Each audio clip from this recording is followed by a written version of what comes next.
आखिर कब तक?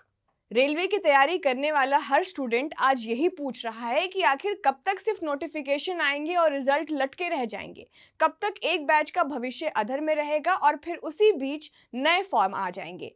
आखिर कब तक हम इम्तिहान ही देते रह जाएंगे, ऐसा इम्तिहान जिसका नतीजा जानना भगवान से भेंट होने से भी मुश्किल है।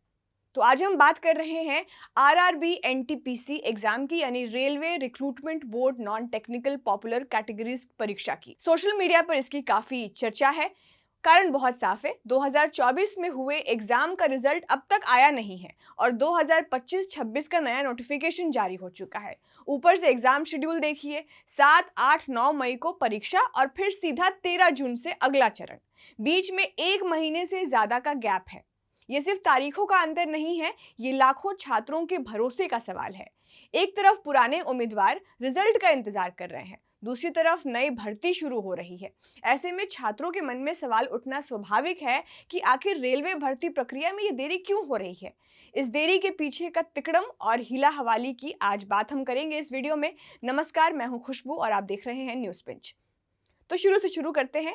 रेलवे भर्ती बोर्ड यानी आरआरबी ने एनटीपीसी ग्रेजुएट लेवल की भर्ती निकाली थी। पहले समझ लेते हैं कि एग्जाम किस लिए होता है। ये रेलवेज के एनटीपीसी यानी नॉन टेक्निकल पॉपुलर कैटेगरीज का एग्जाम है, जिसमें ग्रेजुएट युवाओं के लिए रेल मंत्रालय में जोनल रेलवेज और प्रोडक्शन यूनिट्स के लिए कई पद निकाले जाते हैं। ये नोटिफिकेशन सितंबर 2024 में जारी हुआ था। आवेदन प्रक्रिया अक्टूबर 2024 तक पूरी कर ली गई थी। इस भर्ती में स्टेशन मास्टर, टिकट सुपरवाइजर, मालगाड़ी manager, junior account assistant, senior clerk कम टाइपिस्ट जैसे पद थे। कुल 8013 पद जो है वो निकाले गए थे। लाखों छात्रों ने आवेदन किया, परीक्षा दी। सीबीटी 1 यानी कंप्यूटर बेस्ड टेस्ट हुआ, सीबीटी 2 हुआ, आगे टाइपिंग टेस्ट और एप्टीट्यूड टेस्ट तक की प्रक्रिया हुई। लेकिन अप्रैल 2026 तक का फाइनल रिजल्ट जारी नहीं हुआ। मतलब नोटिफिकेशन जारी होने के करीब 19 महीने बाद भी भर्ती अधूरी है। ये देरी सिर्फ तारीखों की नहीं है, ये उन लाखों छात्रों के जीवन के साथ देरी है जो भर्ती के भरोसे बैठे हुए हैं। समस्या ये नहीं है कि ये एक बार देरी हुई है, समस्या ये है कि देरी अब सिस्टम का हिस्सा बन गई है। भर्ती निकलती है, फॉर्म भरे जाते हैं, परीक्षा होती है, आंसर की आती है, फिर ऑब्जेक्शन होते हैं, फिर महीनों की चुप्पी हो जाती है, रिजल्ट में देरी हो जाती है और ये सिलसिला बार बार दोहराया जाता है। 2019 में भी यही हुआ। नोटिफिकेशन 2019 के फरवरी में जारी हुआ, एग्जाम दिसंबर 2020 में शुरू हुआ और रिजल्ट आते आते 2023 आ गया। एक भर्ती जो कुछ ही महीनों में पूरी हो सकती थी, वो 3 साल तक खिंच गई। उम्मीदवार तैयारी करते रहे, पर सिस्टम का जैसे कहना हो कि हमें क्या, मैं तो अपनी रफ्तार से ही चलूंगा। जिस छात्र ने 18 साल की उम्र में फॉर्म भरा होगा, ऐसे समझिए वो 21 या 22 का हो जाता है, लेकिन भर्ती पूरी नहीं होती। अब सबसे बड़ा सवाल यही है कि जब 2024 की भर्ती पूरी नहीं हुई तो 2025-26 की नई भर्ती क्यों जारी कर दी गई। ये कदम छात्रों के बीच भ्रम पैदा करता है। पुराने उम्मीदवार सोचते हैं कि पहले उनका रिजल्ट आएगा या नहीं, नए उम्मीदवार सोचते हैं कि क्या उनकी भर्ती भी इसी तरह लटक तो नहीं जाएगी। इससे रेलवे की विश्वसनीयता पर असर पड़ता है। अगर पुरानी प्रक्रिया लंबित है तो नई प्रक्रिया शुरू करने से पहले कम से कम पुरानी भर्ती को तो अंतिम चरण तक पहुंचना चाहिए था, वरना ये संदेश जाता है कि भर्ती निकालनी आसान है लेकिन उसे समय पर पूरा करना प्राथमिकता नहीं है। अब बात उस शेड्यूल की जिसने नया विवाद खड़ा कर दिया है। आरआरबी एनटीपीसी यूजी परीक्षा की तारीखें घोषित की गई हैं, 7, 8, 9 मई और फिर अगली परीक्षा जो है वो 13 जून के बीच में होगी, यानी एक महीने से ज्यादा का गैप है। सवाल है कि इतनी बड़ी भर्ती परीक्षा में इतना लंबा गैप क्यों है। ये केवल प्रशासनिक देरी नहीं है, ये फेयरनेस का मुद्दा है। पहले चरण में बैठने वाले छात्रों के लिए पेपर बिल्कुल नया होगा, उन्हें पैटर्न और प्रश्नों का अंदाजा नहीं होगा। लेकिन बाद में परीक्षा देने वालों के लिए पहले ही सवालों को लेकर एक अंदाजा हो सकता है या उनके पास अतिरिक्त समय तो होगा ही। आज के समय में पेपर पैटर्न छिपाना लगभग असंभव है। टेलीग्राम चैनल्स है, यूट्यूब एनालिसिस है, व्हाट्सएप ग्रुप्स है।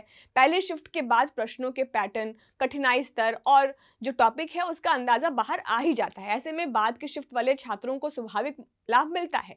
इस पूरी जो अव्यवस्था है उसका सबसे बड़ा नुकसान छात्रों को होता है। मानसिक दबाव जो बढ़ता है वो है ही, भविष्य अनिश्चित हो जाता है, आर्थिक बोझ बढ़ता है, उम्र सीमा की चिंता बढ़ती है। बहुत से छात्र छोटे शहरों, गरीब परिवारों से आते हैं, किराया देकर दूसरे शहर में रहते हैं, कोचिंग लेते हैं, परिवार की उम्मीदें उनसे होती हैं और जब रिजल्ट समय पर नहीं आता तो उनका पूरा जीवन ठहर जाता है। ये तय नहीं कर पाते कि दूसरी नौकरी की तैयारी करें या इस भर्ती का इंतजार करें। कई छात्र आगे की पढ़ाई टाल देते हैं। कई नौकरी के दूसरे अवसर छोड़ देते हैं। अगर अंत में चयन नहीं हुआ तो उनके पास जो खोया हुआ समय है वो वापस नहीं आता। यही इस देरी की सबसे बड़ी कीमत है। संभव है रेलवे के सामने भी चुनौतियां होंगी, सेंटर की कमी हो सकती है, दूसरे एग्जाम्स का टकराव हो सकता है, लॉजिस्टिक्स दिक्कतें हो सकती हैं। लेकिन सवाल यही है कि क्या इन चुनौतियों की प्लानिंग जो है वो पहले नहीं बनाई जा सकती थी? अगर उम्मीदवारों की संख्या पहले से पता है तो परीक्षा कैलेंडर बेहतर तरीके से क्यों नहीं बनाया गया?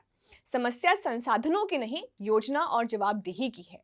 अब आप कहेंगे कि सब ज्ञान दे दिए, समाधान कौन देगा? तो लीजिए, अब बात समाधान की करते हैं। पहला, भर्ती प्रक्रिया के लिए फिक्स कैलेंडर जारी होना चाहिए। एग्जाम रिजल्ट और फाइनल ज्वाइनिंग की तारीख पहले से तय होनी चाहिए। दूसरा, परीक्षा चरणों के बीच लंबा गैप खत्म होना चाहिए। अगर गैप जरूरी है तो सभी उम्मीदवारों के लिए निष्पक्ष व्यवस्था बनाई जाए। तीसरा, रेलवे भर्ती बोर्ड को हर चरण पर स्पष्ट अपडेट देना चाहिए ताकि उम्मीदवार को सारी क्लैरिटी हो। चौथा, भर्ती प्रक्रिया पूरी होने से पहले नई भर्ती की घोषणा सोच समझकर होनी चाहिए। छात्र आसान परीक्षा नहीं मांगते, वे सिर्फ पारदर्शी और निष्पक्ष प्रक्रिया चाहते हैं।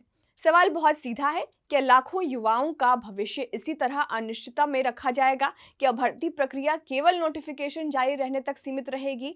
रेलवे देश की लाइफलाइन है, लेकिन उसके भर्ती तंत्र को भी उतना ही मजबूत होना चाहिए, क्योंकि यहाँ केवल नौकरी नहीं मिलती है, यहाँ किसी का करियर बनता है, किसी का घर चलता है, किसी का सपना पूरा होता है। अगर सिस्टम समय पर जवाब नहीं देगा तो छात्रों का भरोसा टूटेगा, और जब भरोसा टूटता है तो उसका असर सिर्फ एक भर्ती पर नहीं पड़ता, पूरे तंत्र की विश्वसनीयता पर पड़ता है। अब जरूरत है कि भर्ती प्रक्रिया तेज हो, पारदर्शी हो और सबसे जरूरी, छात्रों के प्रति जवाबदेही हो। आप क्या सोचते हैं, क्या रेलवे भर्ती प्रक्रिया में बदलाव होना चाहिए? हमें कमेंट करके जरूर बताइएगा। इस वीडियो को शूट किया था आपके लिए हमारे साथी ऋषि ने। मेरा नाम खुशबू है। आप देख रहे थे न्यूज़ पिंच। नमस्कार।